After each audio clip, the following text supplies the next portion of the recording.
This is KM Wyland, and you are listening to the 406th episode of the Helping Writers Become Authors podcast. In my quest to figure out how to create a safe space for my creative pursuits within the demands of real life, I'm seriously toying with the idea of setting up two different workspaces. One with a computer with my email and social media accounts for business stuff, and one with just Scrivener and my manuscript documents for writing. Last year, I consistently took my outlining notebook outside to work, and I loved it. It was a surprisingly peaceful experience just to be away from the computer and its distractions and temptations. However, for some stages of the process, I do, of course, need access to my computer and an ergonomic typing situation. Not to mention that the weather prevents me from writing outside all year round. So the idea of creating a little writing-only haven is very attractive. I'm not entirely sure how to make this work, since I really don't want to have to make space for and furnish two separate office stations. But I can sense how holistic it would be for both the business and the writing sides of my day. So we'll see how it goes. And now I hope you enjoyed this week's podcast, 4 Ways to Prevent Formulaic Story Structure. One of the most common concerns writers have about story theory is the fear of creating formulaic story structure.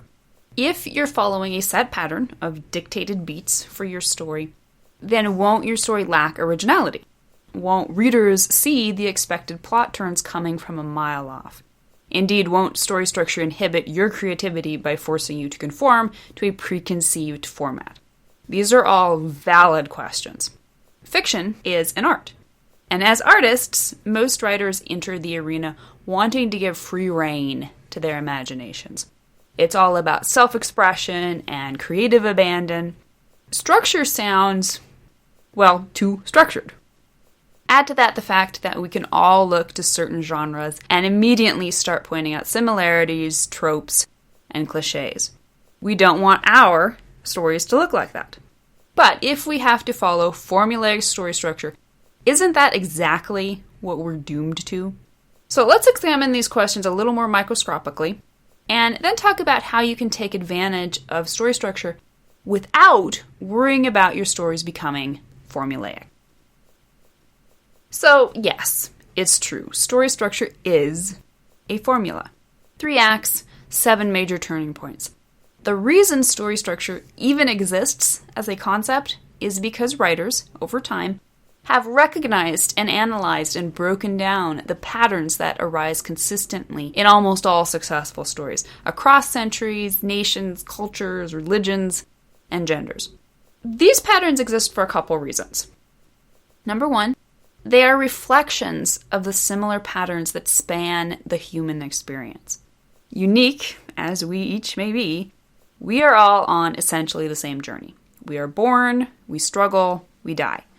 On an even more intimate level, we also share similarities within our most personal experiences. Self-doubt, losing a loved one, reaching a goal, falling in love, searching for the meaning of life. These are distinguishable arcs. Questions and challenges arise, and we either rise to them or fall before them. It's a pattern, a formula, in a sense. Reason number 2. The patterns of life are ingrained in our psyches. Because we live these patterns and see them lived in the lives around us, we understand them and resonate with them on a deep and primal level. They are a foundational part of who we are as humans. As such, we instinctively relate to them and mimic them in our own storytelling experiences. Like many authors, my relationship to story structure started with outright rejection. Until the moment I realized the stories I had written before I even knew story structure existed were, in fact, instinctively following this so-called formula. All the acts and plot points were there. I was writing what I knew. I was instinctively mimicking the human experience in my stories and recreating its familiar and necessary beats as I tried to bring my characters realistically to life. So yes, story structure is formulaic. But that's not a bad thing. That's the whole point. Story structure is nothing more or less than a recognition of how life works and an attempt to purposefully recreate it in a dramatic and emotionally powerful way on the page. But yeah, I know, the very word formulaic still has you cringing, right? That's because there is certainly such a thing as story structure crossing the line into rigidity, predictability, and outright tedium. But where is that line? How can you use structure to create reliably good stories without ending up with what every writer dreads? Formulaic story structure. Learning how to properly use story structure is a balancing act. Authors must learn to internalize a conscious knowledge of story theory so they can harmonize their logical understanding with their instinctive understanding. Most of the problems with story structure, either the lack of it or the over-reliance on it, arise because authors are overcompensating in one direction or another. Either they are ignoring the importance of structure in an attempt to blindly feel their way through a story, or they are forcing themselves to adhere rigidly to a set of rules at the expense of their own individuality and creativity. Both extremes are mistakes. So here are 4 ways to find the perfect balance. Tip number 1. Understand the difference between genre expectations and genre cliches. In observing formulaic storytelling in action, I find it's rarely the story structure causing the problem. Rather, the sense of overfamiliarity with certain plot beats is more likely arising from specific genre tropes. All good stories, regardless of their genre, are built upon the skeleton of basic story structure. As I explore in the story structure database on my site, you can find the same important plot points with the same timing across genres and mediums. However, the guidelines often become even narrower in certain genres such as romance, action, mystery, and westerns. Readers of any genre will always expect to find certain things in their books. Indeed, that's the whole point of genre. It's a marketable niche that guides readers to finding the elements they most enjoy. It's important to fulfill your readers' expectations. If they start reading your romance only to find no romance, they're not going to like it. However, it's just as important to distinguish between genre expectations and genre cliches. Readers may want the same old thing, but that doesn't mean they want the same old thing. One of the first things I do in outlining a new story is start a list of answers to the questions, what will readers expect, and what won't readers expect? Some of the answers to the first question tell me the beats I know I need to fulfill. Other answers tell me which expectations I can subvert in order to buck genre cliches and attempt something original. In short, subverting genre tropes doesn't alter foundational story structure in the least. Rather, with the strong basis of that structure underneath you, you have the security to try as many new and interesting things as your imagination can dream up. Tip number 2. Embrace the consistent emotional pattern of strong story arcs. Story structure is awesome sauce. It really is. Aside from just the geekiness of realizing there's this incredible pattern that explains why humans relate so powerfully to well-told stories, it's also a tremendously valuable tool in the hand of any author. It's the secret ingredient. In the early days, before I understood structure, I felt as though I was in a constant struggle with my stories, trying to figure out how to make them as relatable, powerful, and good as possible, and yet never quite knowing how I was even supposed to define those terms. Story structure is just the beginning. Story theory is the guiding star that leads to the ever-broadening horizons of character and theme. Together, this trifecta, plot, character, and theme, give you the understanding and ability of what is required to create stories with consistently powerful emotional arcs. These arcs work because they're real. They work because we all live them out time and again in our own lives.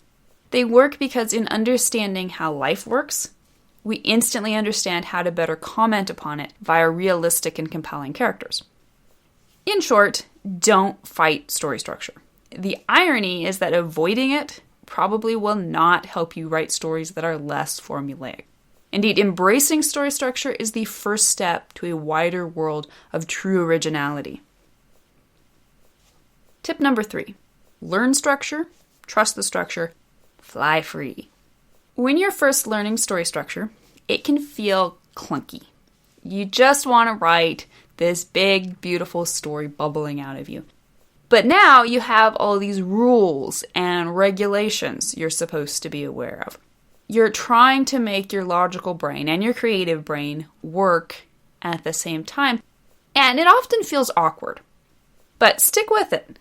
True mastery of structure involves growing beyond the need to constantly consult a checklist of must-dos. The better you understand structure, and the more fully you integrate it on a subconscious level, the less you'll need to consciously consult it. Occasionally people will ask me, how do you use the workbooks you've written on outlining, story structure, and character arcs? The answer is I don't. I don't need to anymore. I still outline my stories with a conscious seeking of story structure, but I understand what is required by that structure on a deep enough level that I don't have to run through an external checklist. Workbooks and beat sheets are great tools, but they should also be a stepping stone to learning story structure so deeply that you reach a point of harmonizing your conscious and subconscious creativity. For example, when I started consciously structuring my stories, I would initially have to look for the first plot point. I would have to brainstorm the proper event that could launch my story into the adventure world of the conflict. These days, first plot points find me. A scene idea will come, and I will immediately and instinctively understand this is going to be the story's first plot point, which then gives me the focal point to imagine the rest of the story around this event. In short, put in the due diligence to your apprenticeship to story structure. It will be difficult at first, but the more you study and practice, the more instinctive it will become, until the day you no longer even need to think of the story structure as being a separate entity from the story itself. When that day comes, your creativity will no longer be a wild Mustang, but rather a powerful, muscled, trained racehorse. And tip number 4.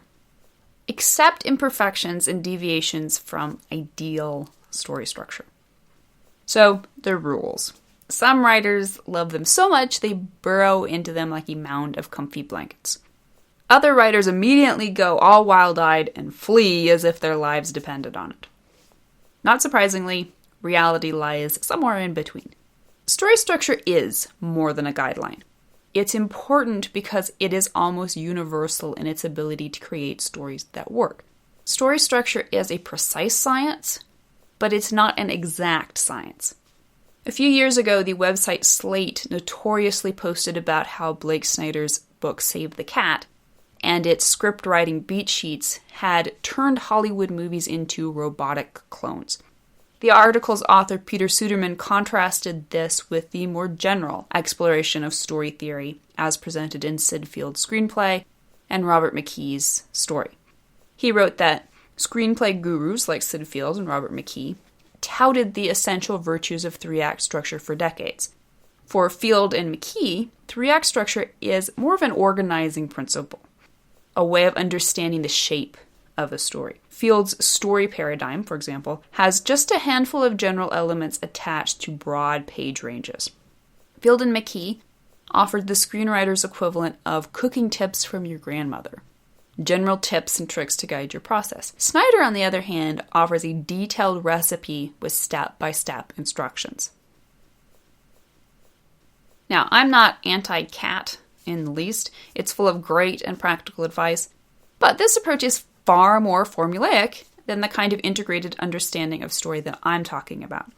And there comes an unfortunate point where some authors are so determined to nail down every single moment on a specific beat sheet that they end up missing the forest for the trees.